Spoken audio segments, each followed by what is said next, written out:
presented by JMD Records. चिड़िया में डांग डालब 500 चिड़िया में डांग डालब 500 तेरे में जान 500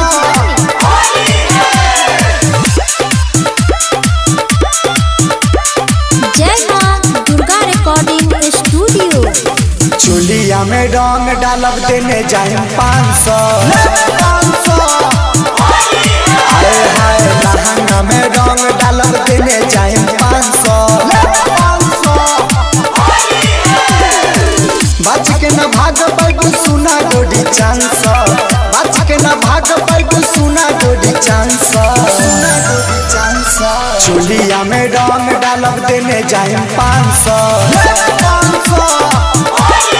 आए हाय लहंगा में रंग डालब देने जाए 500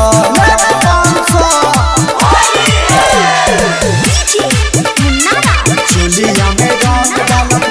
500 चुलिया में रंग डालब 500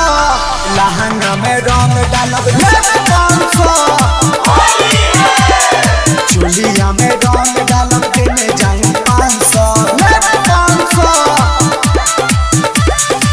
चढ़ल बा फागुन हो मन बॉडी करे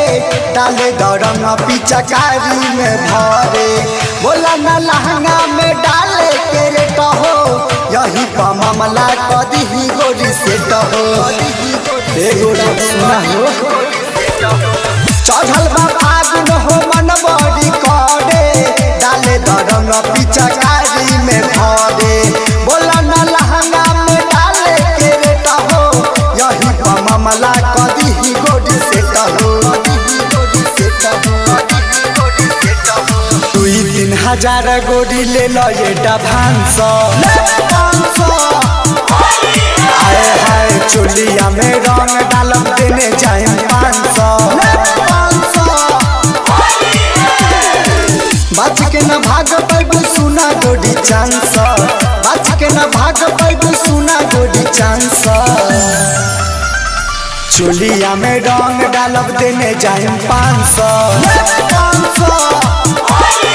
आए हाय लहंगा में रंग डालब देने जाए 500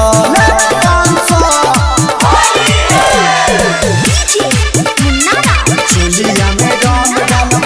500 चुलिया में रंग डालब 500 लहंगा में रंग डालब 500 चुलिया में रंग डालब देने जाए 500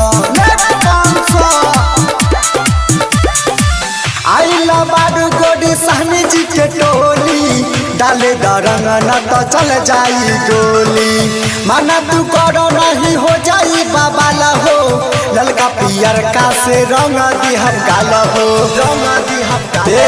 सुना हो आइला बारू गोडी सहनी जी के टोली डाले दरंग न तो चल जाई गोली माना तू करो नहीं हो जाई बाबाला हो ललका पियर का से रंग दी हम काला हो सदानंद सूरज करी है रोमांस आए हाय लक्ष्मण राजा दी तो के 500 बच के न भाग पैगु सुना गोडी चांस बच के न भाग पैगु सुना गोडी चांस चुलिया में रंग डालब देने जाए 500 आए हाय लहंगा में रंग डालब देने जाए 500 जय मां दुर्गा रिकॉर्डिंग स्टूडियो दलसिंह सराय।